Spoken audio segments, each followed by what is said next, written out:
ఛత్తీస్గఢ్లోని నవారాయ్పూర్లో ఇటీవల ప్రారంభమైన ఒక ఆసక్తికరమైన నిర్మాణం గురించి మాట్లాడుకుందాం.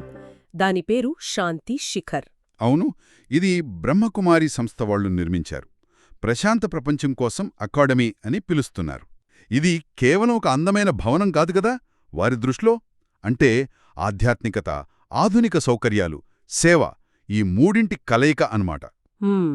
వారి పెద్ద లక్ష్యం శాంతియుత ప్రపంచం. దానికి ఇది ఒక సింబల్ లాంటిది.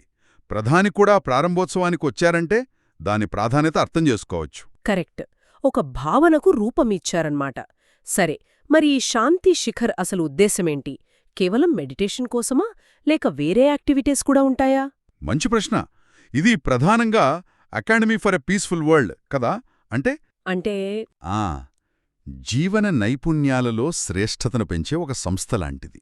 Institute for excellence in life skills అని కూడా అంటున్నారు. ఓ, లైఫ్ స్కిల్స్. అవును. అంటే వ్యక్తుల్లో పాజిటివ్ మార్పు తీసుకురావడానికి కావాల్సిన స్కిల్స్, ముఖ్యంగా మానసిక విలువలు, నైతిక విలువలు, వీటిని నేర్పించడం అన్నమాట.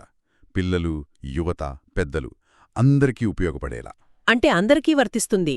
కేవలం ఆధ్యాత్మిక బోధనలే కాదు, ప్రాక్టికల్ లైఫ్ స్కిల్స్ కూడా నేర్పిస్తారన్నమాట. బావుంది.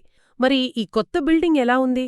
ఏమైనా స్పెషాలిటీస్ ఉన్నాయా మన దగ్గరున్న సమాచారం ప్రకారం? నిర్మాణపరంగా కూడా చాలా బావుందని తెలుస్తోంది. బయట నుంచి చూడ్డానికి రాజస్థాన్ జోధ్పురి గులాబీ రాయి వాడారట. చాలా ట్రెడిషనల్ లుక్ ఉంటుంది. Pink stone. అవును. ఇక లోపలంతా మోడర్న్ ఫెసిలిటీస్. ముఖ్యంగా ఒక పెద్ద ఆడిటోరియం ఉంది, పూర్తి ఎయిర్ కండిషన్డ్.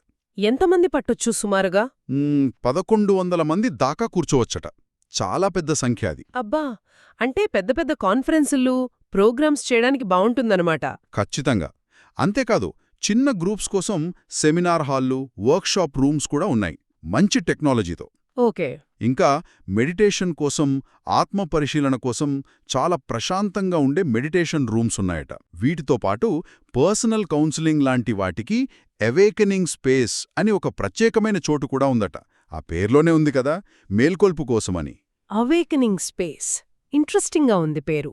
అంటే వ్యక్తిగత సంభాషణలకు కూడా ఇంపార్టెన్స్ ఇస్తున్నారన్నమాట. అక్కడుండటానికి సౌకర్యాలెలా ఉన్నాయి?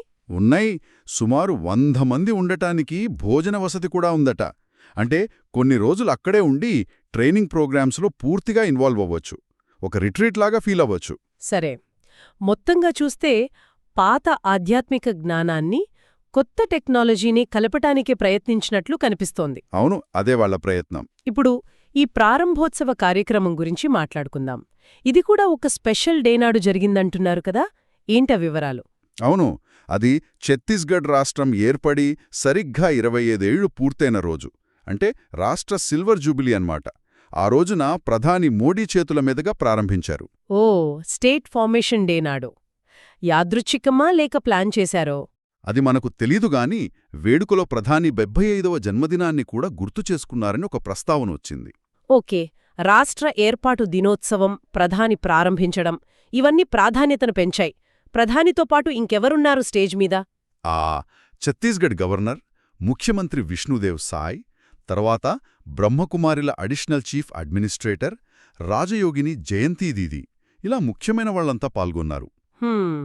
అంతేకాదు, ప్రధాని మోడీ ఇంటర్నేషనల్ యోగా డేని యుఎన్ ద్వారా తీసుకురావడం, G20 సమిట్ని సక్సెస్ చేయడం, వీటి ద్వారా మన ఆధ్యాత్మిక, సాంస్కృతిక విలువల్ని ప్రపంచానికి ఎలా పరిచయం చేశారో చెప్పారు.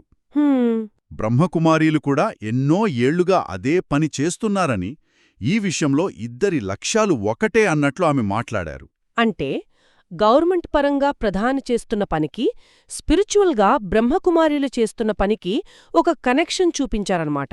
ఇంట్రెస్టింగ్.